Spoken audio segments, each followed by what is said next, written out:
આજે આપણે વાત કરશું ચરક સૂત્ર 25 શ્લોક નંબર 38 અને 39 માં ચરકે આહાર દ્રવ્ય કીધેલા છે કે ક્યાં હિતકર છે અને ક્યાં અહિતકર દ્રવ્ય છે. એમાં પહેલા આપેલું છે સુક ધાન્ય, તો એમાં હિતકરમાં આવશે લોહિતશાલી અને અહિતકરમાં આવશે યવક. તો આપણે એને એવી રીતે યાદ રાખશું કે સુક ધાન્ય એમાં સુક એટલે કે સુક ઉપરથી આપણે પોપટ લઈએ કે સુક, પોપટને પણ સુક કહેવાય. તો પોપટની ચાંચ કેવી હોય? લાલ હોય.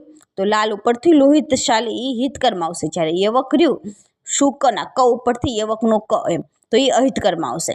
હવે જોશું સમી ધાન્ય, તો એમાં મુદગ હિતકર છે, જ્યારે માંસ રહ્યું ને અહિતકર દ્રવ્ય છે. તો એના સમી ના મ ઉપરથી યાદ રાખશું કે મુદગ હિતકર અને માંસ અહિતકર. હવે આપણે જોશું જલ, તો આંતરિક્ષ રહ્યું ને એટલે કે વરસાદનું સીધું પાણી આવે ને એ હિતકર છે, જ્યારે વર્ષા નાદે ઉદકમ એટલે કે વર્ષા ઋતુમાં નદીનું પાણી અહિતકર છે, એ આપણે ના પીવું જોઈએ. લવણ, તો સેંધવ નમક રહ્યું ને એ હિતકર હોય છે, જ્યારે ઉષર નમક રહ્યું ને એ અહિતકર હોય છે. હવે જોશું પત્ર શાક, તો જીવંતી રહ્યું ને એ હિતકર હોય છે, જ્યારે સરસપ રહ્યું ને એ અહિતકર હોય છે. તો એ યાદ રાખવાનું કે જીવંતી કે આપણે કેવા શાક ખાવા જોઈએ કે જે આપણને જીવ આપે એવા આપણે શાક ખાવા જોઈએ. અને સરસપ તો બ્રહ્મી પીડિકાનો ટાઈપ છે, તો એ અહિતકરમાં આવશે એમ. એ રીતે રાખવાનું કે એ ડિસીઝ છે તો ડિસીઝ વાળું અહિતકરમાં આવશે. કે મૃગમાંસ, તો એને એ હિતકર છે, જ્યારે ગોમાંસ અહિતકર છે. તો આપણે ગાયનું માંસ ના ખાવું જોઈએ કારણ કે અહિતકર હોય છે. ચરકે એને અહિતકર કીધેલું છે. આપણે ગાય માતાની પૂજા કરતા હોય તો ગાયનું માંસ આપણે ના ખાવું જોઈએ. પણ ગાયનું માંસ ખાવાનું ચરકે વિષમ જ્વર એવા ગોમાં કીધેલું છે. ગવ્ય માંસ પ્લસ સ આમ્લ. હવે જોઈશું પક્ષી, પક્ષીને લાવ એ હિતકર આવશે, જ્યારે કાન કપોત અહિતકરમાં આવશે.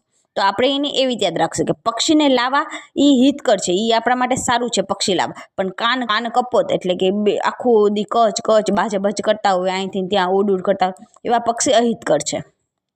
અમુક પક્ષી એવા કે જે કાન તોડ નાખે એટલા વહામી હોય, તો એવા પક્ષી અહિતકર કીધેલા છે.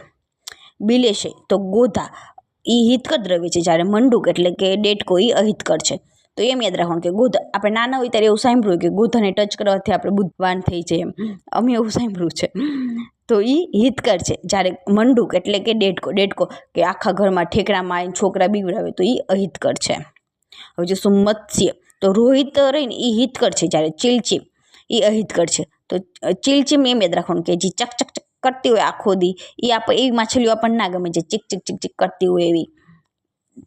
હવે જોશું ઘૃત અને દૂધ, એ બેમાં આવશે ગાય. ગાયનું ઘી પણ સારું અને ગાયનું દૂધ પણ સારું, જ્યારે આવીનું ઘૃત ના સારું અને આવીનું ક્ષીર પણ ના સારું. ચરકે એ બેને અહિતકર કીધેલું છે. ખાવર સ્નેહ, તો તિલ તેલ હિતકર દ્રવ્ય છે. તો નોર્મલી બધા તિલ તેલ યુઝ કરતા હોય કારણ કે ચરકે એને હિતકર દ્રવ્ય કીધેલું છે, જ્યારે કુસુંભ તેલ એને અહિતકર દ્રવ્ય કીધેલું છે. જોશું આનું પર મૃગમાંસ, તો વારા વસા રહ્યું ને એ હિતકર છે, જ્યારે માહિસી વસા એ અહિતકર દ્રવ્ય છે. હવે જોશું મત્સ્ય વસા, તો ચુલ્લુકી વસા રહ્યું ને હિતકર છે, જ્યારે કુંભીર વસા રહ્યું ને અહિતકર છે. તો આપણે એમ યાદ રાખવાનું કે આપણે માછલીનું કોમ્પિટિશન થતી હોય કે અહીંયા બધા માછલીઓને ટ્રેન કરતા હોય અને કોમ્પિટિશન જતા હોય જીતવા માટે, તો અહીંયા કેવી માછલીઓ આપણે લઈ જવી જોઈએ? જે ચાલાક માછલીઓ હોય એને આપણે લઈ જવાય કારણ કે એ આપણને ઉતારી શકે.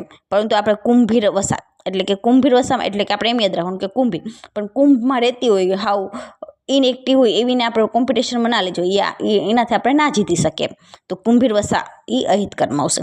જલચર પક્ષી વસા, તો પાક હંસ વસા, તો હંસ તો બધાને ગમતો જોઈ, જોવો કેવો મસ્ત લાગે હંસ, તો એ હિતકર હોય. જ્યારે કાકમ મુદગો વસા એટલે કે કાગડો, કોઈને કાગડો ના ગમતો હોય તો એ અહિતકર આવે. વિષક પક્ષી વસા, તો કુકુટ વસા એ હિતકર હોય. એટલે કે કુકડું હોય ને ગામડામાં 5 વાગે અવાજ આવતો હોય કુકડાનો, તો બધાને ગમે, એ ઉઠાડી દે બધાને. જ્યારે ચકલીઓ બપોરે આપણે સૂતા હોય ને ચક ચક ચક ચક કરતી હોય એ કોઈને ના ગમે, અથવા ચટક ચટક કરતી હોય કોઈને ના ગમે. સાખાદમાં અજમેદસ એ હિતકર છે, જ્યારે હસ્તી મેદસ અહિતકર છે. કંદમાં આદ્રક એ હિતકર છે. તો એમ યાદ રાખવાનું કે આદ્રક આપણે બધી મેડિસિનમાં બધા યુઝ કરતા હોય, આદુનો અથવા આદુવાળી ચા પીતા હોય કારણ કે એ હિતકર હોય છે. જ્યારે આલુ, તો બટેકા કોઈ ના ખાય એમ કે બટેકાથી બધાને ગેસની તકલીફ થઈ જતી હોય, તો એ અહિતકર કીધેલું છે, એટલે કે બટેકા ના ખાવા જોઈએ કારણ કે એ અહિતકર દ્રવ્ય છે.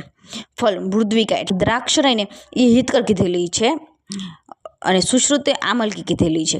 તો સુશ્રુતે આમલકી કીધેલી છે, તો આપણે જોયું તો આપણે આયુર્વેદિકમાં ચ્યવનપ્રાશ બનાવતા હોય કારણ કે એ રસાયણ છે, તો એ સુશ્રુતે આમલકીને હિતકર કીધેલી છે, જ્યારે નિકુંજને અહિતકર કીધેલું છે. હવે જોશું ઇક્ષુ વિકાર તો શર્કરા રહીને એ હિતકર હોય છે, જ્યારે ફાનિત્રીઓને અહિતકર દ્રવ્ય છે. હવે કંદમાં ભાવ પ્રકાશે આદ્રકની જગ્યાએ સુરણ કીધેલું છે. Thank you.